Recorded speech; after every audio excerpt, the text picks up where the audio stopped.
Hey everyone, welcome to Loghouse Strong. I'm Alex Lorincz, and today we're going to be doing a more condensed recap of Alberta's Strongest Amateur, or Alberta Provincials, hosted by capital.city.showdown, run by United Strength and Power. So the way that I'm going to do this format to keep it more condensed rather than the other video is I'm just going to focus on the top three finishers on each event, with the added bit of whoever came in first on one event in the following event. If they didn't place in the top three, I'm just gonna kind of recap where they placed. I won't show any videos, but I'll have it on a table that you'll see pop up here. So to start off, first place in the loading race was Mr. Kylefrancotti. So we're just going to watch over his loading here. So he started with the 260-pound keg, which he was the only guy to do that. And he's the only guy that could get away with a vertical pick like this, because as soon as he has to put it onto the platform, it's already in the right spot. He doesn't have to do an extra extension. And then the 200-pound keg is, just a formality at that point, right? So he had the fastest time by far. He did exceptionally well.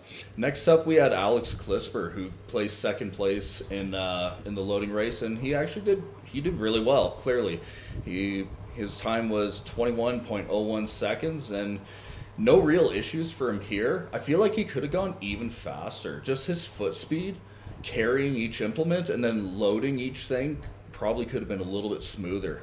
But either way, it was enough to get him second place, so excellent job, Alex. In third place, we had Ben Borger. Now, Ben doesn't have any videos on his Instagram, so I pulled up a zoomed-in version from the Power Hippo stream. I think I've got the right angle here. So yeah, you see Ben just right here. Manhandled that 275 high up on his chest, no problem. Next thing, looks like he grabbed the 200-pound keg, easy peasy, and then just rips that 260-pound keg off the floor like it's nothing. Not a problem for Ben. Excellent work for the big man. Next up, we've got the 650-pound trap bar deadlift, where Ben Borger, right here, actually managed to get 12 reps, one of the only two guys to manage double digits, and he did this with seemingly ease. He got, I think, about 6 or 7 reps completely unbroken, or no, I could be wrong, even 10 reps. So he's a really big deadlifter. I've competed against him in the past, and he smoked everybody in the deadlift for max, so I wasn't really surprised to see this kind of result from Ben. I guess he does have a powerlifting background, so it would make sense that he kind of dominates something like this. So he's got a few more reps in the tank here, but excellent work from Ben. Second place was Dan Hagan. Dan got 10 reps here, and you can see the power that he has off of the floor is absolutely phenomenal. He did 6 reps unbroken and then cranked out another 4. He was telling me before that his work capacity was a work in progress, but that he's been working on bringing it up as of late, and it really shows here. I mean, I thought my work capacity was pretty decent, but his appears to be just a little bit better. So great work from Dan. A few more reps, but we're going to move on. Third place was myself. I got 9 reps in this deadlift. Now, I tend to have a little bit more leg drive in my deadlifts as much as I can, because my lower back isn't quite as strong as some of the other guys, so I try to shift the weight onto my legs and my hips as much as possible. With the handles being lower than we expected, it really threw me for a loop, especially because I was planning to do, about like 15 reps or more or something like that. But here I managed 9. I'm still happy with that result. Much better than how the first event went, where I got 8th. So I'm happy with that. As for, like I was mentioning before, a touch on who won the previous event and how they did on the current event. Kyle managed to get 7 reps for 5th place, as you can see on the table here. Still a very solid result. Nothing to complain about whatsoever. Like I said, with the handle height, it threw a lot of people for a loop, and between Kyle and I, he was very vocal about it. So, still good enough to have a good placing. Next up, sandbag to shoulder.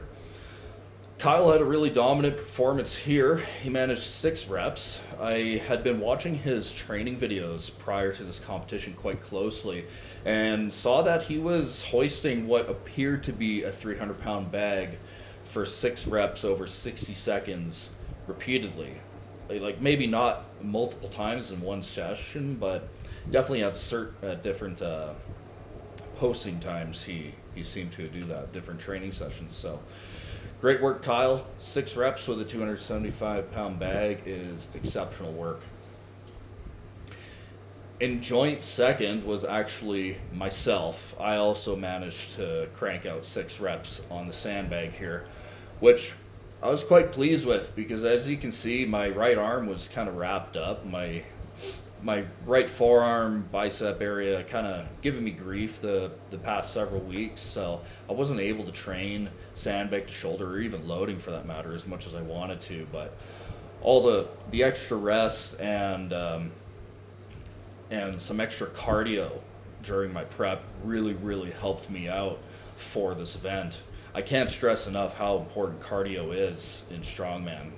A lot of people sleep on it. I used to sleep on it up until this contest, and it's helped me tremendously. So that's a joint first place between Kyle and myself. 3rd place on the sandbag to shoulder was Dan Hagan. Again, Dan's improved work capacity paid off here. You can see he got a little lightheaded here after that first rep, but after that he was completely fine. So he's got all the power a guy needs to be able to throw that sandbag from his lap to his shoulder. The last thing a guy wants to do when they're doing a sandbag to shoulder, especially for reps, is not have enough juice to just throw it from lap to shoulder. Because when you're trying to hike it up your body, up to your shoulder, that takes a whole lot out of you. So the more efficient and the more explosive you can be on your shoulders, the better off you will be. As Ben got 1st place in the trap bar deadlift, he was going last on the sandbag to shoulder. Unfortunately, it wasn't really going too well for him. The shouldering seems to be a bit of a struggle for him, but I think his real problem is the picks themselves. I'm not sure exactly what's going on with his picks, but he just can't really seem to get the right handle on it. I mean, sure, the bag was a little bit sloppy, a little bit sloppy. I've used sloppier bags, but it really does play a role when you're trying to get it up onto your lap like that. You can see the bottom end trying to escape his knees, and that just makes things very difficult for him. So 2 reps on here, that was enough for 8th place. So not a great follow-up to his amazing trap bar. 4th event was the log to circus dumbbell, or circus dumbbell to log, wherever he started. I was the only guy that decided to start with the dumbbell because I knew that I would be able to just punch out a few more reps with the dumbbell than the log. Dumbbell kind of seems to come naturally to me. The log, I tend to have trouble with my balance, especially when I'm performing outside, especially when there's no clouds or anything in the sky, nothing for me to focus my sight on. But 3 reps on the dumbbell and 2 reps on the log for a total of 5 reps. I was very pleased with that. I didn't need to get all those reps. I only needed 4 in total. But, you know, with everybody cheering me on and telling me to get 1 more on the dumbbell, you can see if you have the audio on, if you go to my page, you can hear 3, 2, 1, and I just managed to pop it up on that last second. 2nd place in the overhead event was Alex Crisby. He had a decent performance, better than, frankly, the rest of the guys with 2 reps on the log and 1 rep on the dumbbell. He was the only other guy, other than myself, that actually managed to get even a single rep on this dumbbell. It was a tricky dumbbell, thicker handle. I don't like to use that as an excuse, but I mean, the weight is heavy, so whatever. I was expecting a little bit more from a lot of these guys because coming from the Western Canada Strongest Man that they did 2 weeks prior to this, they had a 200-pound dumbbell that they had to press, which I believe a good handful of these guys did manage to do. So, unfortunately, as you can see, wasn't quite able to get that second rep. I think it was just slipping on his shirt a little bit, but 3 reps for second place, good enough. There wasn't really a third place finisher on this event. It was a 6-way tie, but we'll check Kyle out here. It's funny, he tried Viper pressing this first attempt here, but he's plenty strong enough to potentially Viper press that. He can certainly strict press it like he does here. Very little leg drive, super strong shoulders and arms, absolutely incredible, but Kyle knows his limitations. He knew he wasn't going to get that dumbbell, potentially hurt himself or hurt the dumbbell, God forbid. So that's a wrap for the overhead medley.